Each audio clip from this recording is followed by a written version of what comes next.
Good morning. NMR spectra की अभी तक हमने दो क्लासेस में देखा।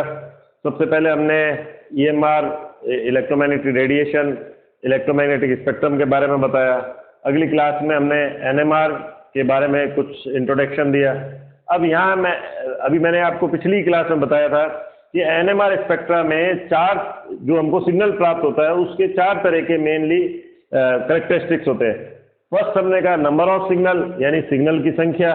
सेकंड हमने कहा पोजीशन ऑफ सिग्नल यानी सिग्नल की स्थिति। थर्ड हो गया पीक एरिया या पीक इंटेंसिटी। और फोर्थ हो गया स्प्लिटिंग ऑफ सिग्नल यानी सिग्नल का विपाटन। अब जो नंबर ऑफ सिग्नल है, जैसे मैंने एक एग्जांपल भी आपके पिछला वीडियो है उसके अंदर आपको बताया था कि जिसमें इथाइल क्लोराइड का हमने एक एग्जांपल लिया था। यहाँ नंबर ऑफ सिग्नल जो है वो number of different sets of equivalent proton को दर्शाता है। यानी क्या हो गया, जैसे अगर हमने लिया CH3, CH2, Cl, हमने ये एक एग्जांपल लिया, तो यानी यहाँ पर हमको देखना है कि दो different equivalent set of proton है, तो ये दो तरह के हमको सिग्नल देंगे। तो नंबर ऑफ सिग्नल यानी सिग्नल की संख्या किसको बताती है? तुल्य प्रोटॉन की संख्या। यानी ये दो, इसके तीनों प्रोटॉन एक जैसे है और इसके दो प्रोटॉन एक जैसे, वो किस प्रकार से इक्विवेलेंट है वो अभी हम आगे इसको लेंगे। दूसरा हमने बताया था पोजीशन ऑफ सिग्नल यानी सिग्नल की स्थिति। ये देखा जाता है, ये बताता है कि उसका केमिकल और इलेक्ट्रॉनिक एनवायरनमेंट क्या है, प्रोटॉन पर केमिकल और इलेक्ट्रॉनिक एनवायरनमेंट किस प्रकार का है उसको ये प्रदर्शित करता है, यह सिग्नल की स्थिति। थर्ड आता है सिग्नल की तीव्रता। यहां जैसे हमने इक्विवेलेंट प्रोटॉन का दो तरह के, अब एक कार्बन पर ये तीन है, इसी प्रकार दूसरे कार्बन पर दो इक्विवेलेंट प्रोटॉन है, तो ये दो जो होंगे उन दोनों की तीव्रता अलग अलग होगी, क्योंकि ये तीन प्रोटॉन के कारण है, ये दो प्रोटॉन के कारण है। तो इसलिए यहां पर लिखा है number of proton in each signal, यानी प्रत्येक सिग्नल पर तुल्य प्रोटॉन की संख्या को यह दर्शाता है। अब रहता है स्प्लिटिंग ऑफ सिग्नल यानी सिग्नल का विपाटन, जो डिपेंड करता है पड़ोसी परमाणु पर पड़ोसी परमाणु पर नहीं, बल्कि हम कहेंगे पड़ोसी प्रोटॉन पर।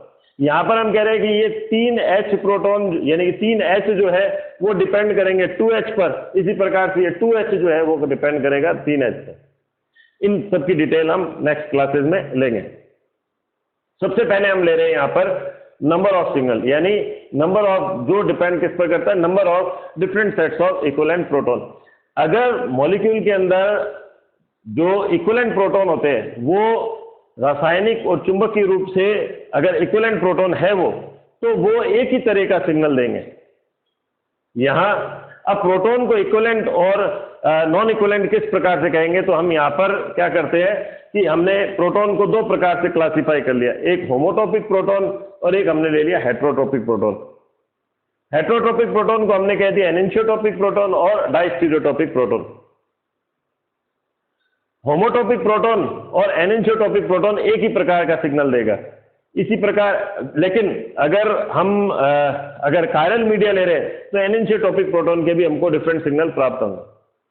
हेटेरोटॉपिक प्रोटॉन में अगर डायस्टीरियोटॉपिक प्रोटॉन ले रहे हैं तो वो डिफरेंट प्रोटॉन देंगे, क्योंकि वो केमिकली और जो मैग्नेटिकली वो डिफरेंट है, यानी चुंबकीय और रासायनिक रूप से वो भिन्न है, इसलिए वो डिफरेंट सिग्नल प्रदान करेंगे। क्लियर हो जाएगी आपको ये बात। अब जैसे हमने एक एग्जांपल से इसको क्लियर करते हैं, जैसे हमने सबसे पहले लिया मिथाइल क्लोराइड।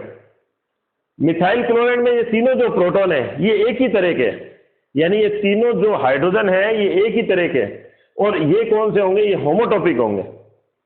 अब तीनों को हम कैसे कहेंगे कि ये इक्विवेलेंट कैसे, ये तुल्य कैसे है? हम तुल्य प्रोटॉन की बात ही तो कर रहे हैं, ये तुल्य किस प्रकार से? तो हम क्या करेंगे, अगर हमने मान लो इसको किसी ग्रुप से सब्स्टिट्यूट कर दिया, यानी मान लो मैंने G से एक प्रोटॉन को हटाकर मैंने G से इसको इसकी जगह पर G लगा दिया, तो ये हमारा बना एक मॉलिक्यूल। अब मान लो मैंने दूसरे को लगाया इसी प्रकार से H, G, H, ये बना दूसरा। ऐसे ही अगर तीसरे को करे तो तीसरा, यानी अगर मैं मान लो ABC लिख देता हूं इसको, तो ये मान लो A को हटाकर मैंने पहले A को HA को सब्स्टिट्यूट करा किसी ग्रुप G से, ऐसे ही HB को सब्स्टिट्यूट करा मैंने G से, ऐसे HC को भी हम सब्स्टिट्यूट करेंगे G से, तो वो तीनों की तीनों सेम होंगे। वो तीनों की तीनों क्या होंगे? प्रोटॉन सेम है, वो मॉलिक्यूल भी क्या हो गए? तीनों की तीनों सेम है, इसलिए इनका एक ही तरह का सिग्नल हमको प्राप्त होगा। अब हम लेते हैं दूसरा एग्जाम्पल। दूसरा कौन सा लिया हमने, ये वाला, यानी इनका हमको क्या मिलेगा, तीनों प्रोटॉन का एक ही सिग्नल मिलेगा। अब हम कहते हैं ये वाले में, यहां पर अगर हम मान लो ये डबल बॉन्ड से इधर की तरफ 2 मिथाइल है, इधर की तरफ 2 हाइड्रोजन है। अगर मान लो मैंने कहा कि इसकी जगह मैंने कोई ग्रुप लगा दिया G, ये CH3, ये CH3, और इसी तरह से मैंने वापस से इधर की तरफ लगा दिया ये CH3, ये CH3, और ये यहां पर ये इधर की तरफ H और ये कर दिया G। यानी मैंने A और B इसको मान के, अगर मान लो A की जगह मैंने लगा दिया G एक बार और फिर मैंने B की जगह लगा दिया G दूसरी बार, तो ये हम देखेंगे दोनों की दोनों एक ही तरह के मॉलिक्यूल, कोई भी सिस नहीं है, कोई भी ट्रांस नहीं है, यहाँ कोई भी सिस नहीं है। अगर मैं G की इन 2 मैथिल ग्रुप के सापेक्ष देखूं ना, तो हम इसको सिस कह सकते हैं ना ट्रांस कह सकते हैं। ऐसे ही इसी प्रकार से ये भी है, तो इधर भी एनवायरनमेंट सेम है, तो यहाँ पर भी ये दोनों प्रोटॉन जो A और B है वो दोनों सेम होंगे और उनका एक ही सिग्नल प्राप्त होगा, यानी इसका एक सिग्नल और दूसरा मैथिल और मैथाइल ग्रुप ये जो 2 है इनका भी एक सिग्नल हो गया, यानी B। तो यहाँ पर इस मॉलिक्यूल के हमको 2 सिग्नल प्राप्त होंगे, वो ये दोनों एक दूसरे के तुल्य है, होमोटॉपिक हो गए, और ये इसी प्रकार से दोनों मैथाइल ग्रुप के प्रोटॉन भी एक दूसरे के तुल्य, तो इनका एक सिग्नल और ऐसे ही इनका एक सिग्नल हमको प्राप्त होगा। अब हम बात करते हैं इस मॉलिक्यूल की, जैसे हमने ये लिया, अब इसमें अगर मान लो मैंने HA और इधर मैंने B लिख दिया, अगर मान लो मैंने A को सब्स्टिट्यूट करा तो हमको मिला ग्रुप G, H और Br, तो ये कायरल सेंटर बन गया, ये रहा कायरल सेंटर। और अब मान लो मैंने B को सब्स्टिट्यूट करा, तो यहां पर हमने क्या कर दिया, इधर की तरफ H, यहां तो हमने H ही लगा दिया, और यहां हमने इसको सब्स्टिट्यूट करा तो हमारे पास आ गया G। तो ये एक दूसरे के कौन से हो गए, यहां पर मिरर इमेज हो गए या एनेंशियोमर हो गए। अब ये एनेंशियोमर जो हो गए, ये दोनों भी एक दूसरे के इक्विवेलेंट प्रोटॉन है, ये तुल्य प्रोटॉन है, और ये दोनों जो होंगे वो भी अगर अकायरल मीडिया है तो एक ही प्रकार का सिग्नल देंगे, लेकिन अगर कायरल मीडिया है तो वो डिफरेंट सिग्नल देंगे। तो होमोटॉपिक प्रोटॉन और एनेंशियोटॉपिक प्रोटॉन वो एक ही, अगर वो इक्विवेलेंट प्रोटॉन है तो वो सेम सिग्नल प्रदान करेंगे। अब हम बात करते हैं इसकी डाइस्टीरियोटॉपिक प्रोटॉन की। जैसे हमने लिया इसके अंदर, तो यहां पर हमारे पास सिग्नल कितने हो गए, इस वाले में एक ही सिग्नल। अब हम कहते हैं इसकी, अगर मान लो मैंने इसको सब्स्टिट्यूट करा इस HA और इस B को, तो हमारे पास क्या हो गया, ये मिल गया G, इधर हो गया H, ऐसे ही CH3 और ये हो गया H। इसी प्रकार से इसको हमने सब्स्टिट्यूट करा HB को, तो हमारे पास ये हुआ H और ये हुआ G, और इसी प्रकार से यहां पर हुआ CH3 और H, सॉरी। तो ये दोनों एक दूसरे के मिरर इमेज नहीं है, ज्योमेट्रिकल आइसोमर है।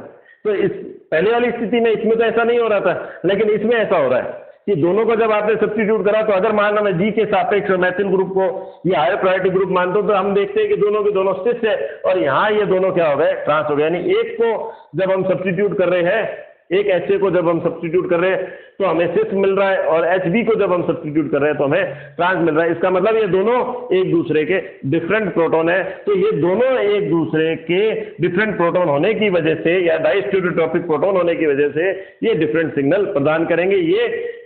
ये जो है केमिकली और मैग्नेटिकली डिफरेंट प्रोटॉन है। तो इसके हो गए हमें 2 सिग्नल मिल गए।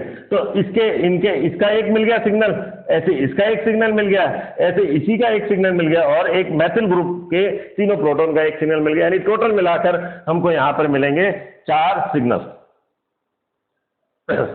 इसी प्रकार से अब ये वाला एक और हम लेते हैं। यहां पर भी हम मॉलिक्यूल में हम देखते हैं कि अगर मान लो इस H, इसको A मान लिया, इसको B मान लिया, तो इसमें हमने करा G और C2H5, इसी प्रकार से HOH CH3 H और इसको G और ये C2H5। तो एक बार हमने HA को सब्स्टिट्यूट करा, HA को सब्स्टिट्यूट करा, यहां पर G लगाना था हमें, और यहां HA को सब्स्टिट्यूट करा, ये रहा G से, ऐसे ही फिर हमने HB को सब्स्टिट्यूट करा, ये रहा G से। तो ये दोनों एक दूसरे के मिरर इमेज नहीं है, ये दोनों एक दूसरे के मिरर क्यों नहीं है, क्योंकि यहाँ पर कायरल सेंटर है। तो कायरल सेंटर के कारण ये दोनों एक दूसरे के मिरर इमेज यहाँ पर नहीं है, इस स्थिति में मिरर इमेज नहीं है, क्योंकि पास वाला जो है वो डिफरेंट तरह के हो गए, वो डाइस्टीरियोटॉपिक प्रोटॉन हो गए। इस स्थिति में जो हमें सिग्नल मिलेंगे, ये दोनों डिफरेंट होने की वजह से, इन दोनों का एनवायरमेंट डिफरेंट होने की वजह से ये डिफरेंट प्रकार के सिग्नल देंगे। यानी कि ये HA का एक सिग्नल, HB का दूसरा सिग्नल, OH का तीसरा सिग्नल, H का चौथा सिग्नल, CH3 के तीनों प्रोटॉन का एक और सिग्नल पांचवा, और चूंकि ये C2H5 है यानी CH2CH3 है तो इसका भी एक सिग्नल और इसका भी एक सिग्नल। तो हमारे पास कितने हो गए सिग्नल? 1 2 3 4 5 6 7। तो टोटल इसके अंदर हमें मिलेंगे 7 सिग्नल। मिथाइल ग्रुप का एक इसका 2, इसका 3 हाइड्रोक्सिल के प्रोटॉन का, और 3 फिर चौथा, फिर ये 5th हो गया, ऐसे फिर CH2 6th और ये 7th। टोटल हमको 7 सिग्नल इसमें प्राप्त होंगे। तो इस प्रकार से हम देख सकते हैं कि जो डाइस्टेरोटॉपिक प्रोटॉन है वो हमें ध्यान रखने पड़ेंगे, एनेंसियोटॉपिक प्रोटॉन हमें ध्यान रखने पड़ेंगे, होमोटॉपिक प्रोटॉन हमें ध्यान रखने पड़ेंगे, और उसी के आधार पर हम नंबर ऑफ सिग्नल निकाल सकते हैं। और बहुत इजी तरीके से हम यूं देख सकते हैं कि हम देख लें कि उसका पास किस प्रकार का एनवायरनमेंट है, और उसके आधार पर हम सिग्नल की संख्या बता सकते हैं। जैसे अगर हम यूं देखें, मान लो इसका हम देखना चाहते हैं HA-HB का, तो हम यहाँ देखेंगे भाई इस HA के पास तो पड़ोस में तो H है, इस HB के पड़ोस में OH है, तो यानी दोनों का डिफरेंट एनवायरनमेंट है, तो यानी दोनों ये अलग अलग देंगे। लेकिन इस वाली स्थिति में अगर हम देखें तो भाई इन दोनों HA और HB के इधर भी Cl है, इसके भी Cl है, तो दोनों एक ही तरह का सिग्नल देंगे। अब जैसे अगर मान लो हम इसकी बात करते हैं, यहाँ HA-HB जो है इसके इधर तरफ मेथाइल है, इसके इधर की तरफ H है, तो दोनों डिफरेंट देंगे। लेकिन अब इधर की तरफ हम देखेंगे तो इन दोनों प्रोटॉन के दोनों इधर की तरफ क्या हो गए? मिथाइल ग्रुप हो गए, तो ये सेम प्रकार का सिग्नल प्रदान करेंगे। अब हम इस तरह के एग्जाम्पल लेते हैं जो हमने सामने की तरफ लिखे हुए, जिसमें हमने कहा निम्न में सिग्नल की संख्या ज्ञात कीजिए। तो ये एग्जाम्पल तो हम ले ही चुके हैं। इसमें नंबर ऑफ सिग्नल कितने होंगे? मिथाइल क्लोराइड में 1, क्योंकि तीनों प्रोटॉन जो है वो होमोटॉपिक हो गए। ऐसे ही अब इस वाले में ये दोनों एक ही प्रकार का देंगे। अब अगर हमको एनवायरनमेंट देखना हो तो हम ये देखें कि इधर की तरफ कार्बोनिल ग्रुप है, दोनों सेम, तो ये भी एक ही। यहाँ जो है ये यहाँ तीनों की तीनों सेम है ये ग्रुप। यहाँ पर जो सिग्नल आएगा हमें वो कितने मिलेंगे? यहाँ पर इस वाले में, थर्ड वाले में, यहाँ पर भी हमको क्या सिग्नल मिलेगा? एक CH2, ये CH2, ये CH2 तो क्या करेगा यहाँ पर? ये एक ही प्रकार का देगा क्योंकि यहाँ ऑक्सीजन के साथ जुड़ा हुआ है, और यहाँ ये CH2 इन दो मिथाइलिन ग्रुप से जुड़ा हुआ है, तो ये दूसरा देगा। यानी यहाँ पर मिलेंगे हमें 2 सिग्नल। अब यहाँ पर हम बात करते हैं ये मिथाइल अल्कोहल की, ये एक, ऐसे यहाँ पर एक, तो यहाँ पर भी हमको मिल गए कितने? 2 सिग्नल। यहाँ वाले में हमें ये A, B और C। अब ये वाला जो प्रोटॉन है ये एनेंसियोटॉपिक प्रोटॉन है। ऐसे यहाँ वाले में इन दोनों मिथाइल का एक सिग्नल, जैसे A कर दिया, इसको हमने B कर दिया, इसको C कर दिया। तो यहाँ पर तो हमने कहा था अभी पिछले में 3 सिग्नल, इसमें हमने कहा 1, 2 और इसका 3। दोनों मिथाइल का सेम, इसका 1, 2 और इसका 3। अब ये वाला जो है CH2, अब हम देख रहे हैं कि इसके भी इधर Br है, इसके इधर मिथाइलिन ग्रुप है, इस Br के इस CH2 के भी इधर CH2 है और इधर Br है, तो ये दोनों का एक ही सिग्नल हमें मिलेगा यहाँ पर, एक सिग्नल। ये वाला हम ले ही चुके हैं एग्जाम्पल 1 और 2, यानी A और B हम इसको अगर कह दें तो हमें मिलेंगे 2 सिग्नल। अब मिथाइल अगर ये टोलुइन लेते हैं हम तो इसका हम कहेंगे 1, और ये पांचों को एक बार हम एक ही मानते हैं। बाकी इसकी डिटेल अभी आपके आएगी आगे, तो हम इसको और देखेंगे। तो इन पांचों को हमने B मान लिया, एक ही जैसा मान लिया, तो ये हमको मिल गए यहाँ पर 2 सिग्नल। ऐसे ही यहाँ पर ये वाला A, B और इसको हमने कह दिया पांचों को एक मान लिया, यानी C मान लिया ऐसे, तो हमें मिल गए यहाँ पर 3 सिग्नल। अब ये मिथाइल 11 नंबर एग्जाम्पल में हम देख रहे हैं मिथाइल, इन तीनों का एक ही सिग्नल मिलेगा हमें। और ऐसे ही ये वाले जो प्रोटॉन है यहाँ पर HH, इसका हमें कितना मिलेगा? एक और सिग्नल मिलेगा, यानी टोटल मिला के इसमें भी हो गए हमें 2 सिग्नल मिल गए। ये वाला एग्जाम्पल हम ले ही चुके हैं, ये वाला CH3, CH3 और HH, इनका हमको एक सिग्नल मिलेगा, इसका भी हमको एक मिलेगा, यानी हमें मिलेंगे 2 सिग्नल। अब इस वाले में हमने कहा था कि भाई इसका इधर की तरफ मिथाइल है, इसके इधर की तरफ Cl है, तो ये दोनों डिफरेंट सिग्नल लेंगे, यानी ये तो हो गए 2 प्लस 1 मिथाइल का, यानी 2 प्लस 1 बराबर हो गया 3। ये सेम इसी तरह का यहाँ पर इसके इधर की तरफ मिथाइल है, इसके इधर की तरफ हाइड्रोजन है, यानी इसके हमको मिल गए 2, और इस मिथाइल का हमको मिलेगा 1, और इसका भी 1 मिलेगा 1, तो 1, 2, 3, 4, यानी हमें मिलेंगे यहाँ पर 4 सिग्नल। इसी तरह से हम इसमें देखते हैं, इस मिथाइल का 1, इसी तरह से ये, या क्योंकि CH2 CH3 है तो इसके हमको मिल गए 2, इधर की तरफ इस प्रोटॉन का इधर की तरफ एक प्रोटॉन है, इसके इधर की तरफ Cl है, तो इसके हमको अलग अलग मिलेंगे, यानी दोनों डाइस्टेरियोटॉपिक प्रोटॉन हो गए, तो इसको हमको मिलेंगे 3 + 1, यानी कि हम इसको मान लेंगे इसका एक 1 + 1 यूं कह दिया हमने, और एक इसका, ये हमने इसका भी कह दिया 1, तो 1 2 3 4 5 6, यानी हमको इसके मिल गए 6 सिग्नल। अब इसमें हम लेते हैं, ये सारे के सारे सेम है, ये ले लेता मैं साइक्लोब्यूटेन ले लेता, इन सबके सेम है, तो ये इसका हमको एक सिग्नल मिलेगा, इसका हमको एक सिग्नल मिलेगा। अब यहां पर हम बात करते हैं ये वाला, ये साइक्लोप्रोपेन जो डेरिवेटिव है, इनमें हम देखेंगे किस तरीके से इस दोनों प्रोटॉन के इधर की तरफ मिथाइल है, तो इन दोनों का क्या मिलेगा, एक ही सिग्नल। इन नीचे वाले दोनों प्रोटॉन के इधर की तरफ हाइड्रोजन है, तो इन दोनों का भी मिलेगा एक सिग्नल, इसका एक सिग्नल मिलेगा एक, और एक मिथाइल ग्रुप का मिलेगा, तो टोटल हमें मिल गए कितने, इसमें 4 सिग्नल।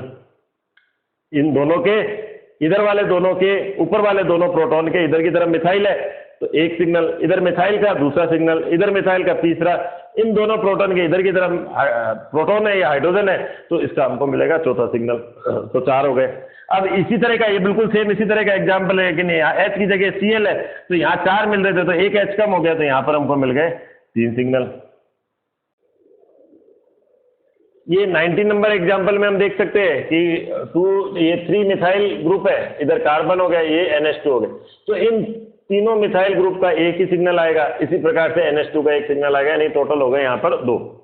अब हम बात करते हैं इसकी 20 नंबर एग्जाम्पल, यानी 20 नंबर एग्जाम्पल में, इसमें हम देख रहे हैं कि एक CHO का यानी एक सिग्नल, दूसरा इसका, तीसरा इसका, ये दोनों जो है एक तरह से एनिंशोटॉपिक प्रोटॉन है, और एनिंशोटॉपिक प्रोटॉन में हम जानते हैं कि अगर मान लो यहाँ पर वैसे तो 3 सिग्नल मिल रहे हैं, लेकिन अगर यहाँ पर हमको कहते हैं कि कायरल मीडिया है, तो फिर हमारे सिग्नल की संख्या चेंज हो जाती है, क्योंकि ये दोनों प्रोटॉन फिर अलग अलग देते हैं, ये एनिंशोटॉपिक प्रोटॉन हो गए। अब यहाँ पर तो सिंपल है, ये 1 2 3 और 4, यानी टोटल हमको 4 सिग्नल यहाँ पर प्राप्त होंगे। इस वाले में ये आधी यूनिट जो है वो पूरी रिपीट हो रही है, तो यहाँ पर 1 सिग्नल, 2 सिग्नल और 3 सिग्नल, यानी 1 2 और ये तीसरा सिग्नल, टोटल हमको मिल गए यहाँ पर 3 सिग्नल हमको मिल गए। हम जनरली ABC से इसको दिखा सकते हैं, ये ABC, और जब हम इसमें लिखेंगे तो इसमें भी हम इसी प्रकार से लिखेंगे AB और C, इस प्रकार से हम इसको बता सकते हैं। तो हमें 3 सिग्नल मिल गए, ये 3। इसी प्रकार से यहाँ पर हमें मिल गए इस वाले 23rd एग्जाम्पल के अंदर ये 1 2 3 4। अब इनकी स्थिति क्या होगी वो तो हम आगे देखेंगे। अभी जो हम नेक्स्ट टॉपिक पढ़ेंगे वो है पोजीशन ऑफ सिग्नल की, कौन सा सिग्नल कहाँ पर प्राप्त होगा। अब ये वाला जो हमने लिया 24 में हमें ये दिख ही रहा है कि ये मिथाइल ग्रुप है, यहाँ इथाइल ग्रुप है, तो इथाइल के 2 सिग्नल हमें मिलेंगे, ये 1 2 और ये 3rd नंबर, यानी ABC हम उस प्रकार से भी हम इसको दर्शा सकते हैं। अब ये जो 25 वाला यानी यहाँ पर हमें मिल गए 3 सिग्नल और 23rd वाले में हमें मिल गए 4 सिग्नल। अब ये वाला जो 25 का, इसमें भी हम देख रहे हैं कि 2 इथाइल ग्रुप रिपीट हो रहे हैं, तो इसका भी एक सिग्नल, इसका A इसको दिखा दिया, इसको B से, इसको भी A और B से, यानी यहाँ पर भी हमें मिल गए 2 सिग्नल। तो इस प्रकार से हम सिग्नल जो है वो न्यूक्लियाई के एनवायरनमेंट के आधार पर हम देख सकते हैं। तो ये एग्जाम्पल को आप बता ही दिया। अब कल हम इसको लेंगे, जो सिग्नल की क्या स्थितियां रहेगी वो हम देखेंगे। Thank you.